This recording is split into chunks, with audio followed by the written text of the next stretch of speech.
Ko ia te wahine toa o Hawaii i whawhai atu rā ki te mana o Amerika, i whawhai atu rā mo te mana o tōna iwi take. Ko Haunani Kay Trask tēnei e whakahonoretia nei e tātou i te rānei. I tirohia a mātou pūrongo o mua mōna, hei whakanui i aia ka huri ka weka nei ki te pō. Anei rā a tāne karamaina.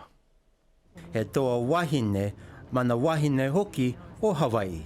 The Hawaiians are the native people of Hawaii. They are the children of Papa and Wakea. They are the indigenous sources. They are the roots of the taro.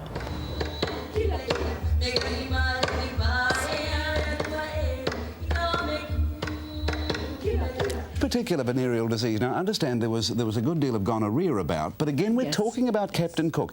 And isn't the evidence, all of it, really overwhelming in its suggestion, Dr. Trask, that in fact Captain Cook was most abstemious in his habits about passing these things on, or even... No. Oh, what?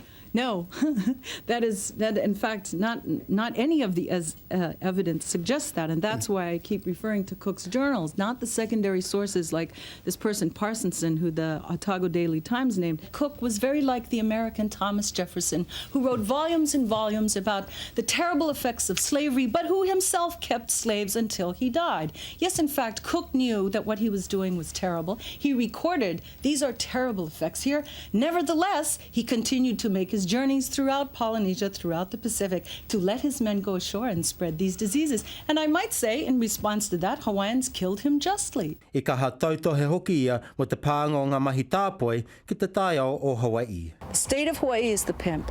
It allows permits, it allows height and density restrictions to be removed, it allows water to be used, and the higher the bidder, the more you get. Ko te hoki ki te whenua te moimoia nui o ke ea Hawaii. Whether that entails, land occupations or legal cases. Now, beyond that, there's a larger movement to reestablish a Hawaiian government. Moi mai rā e te mārei kura. Tāne karamaina, te karere.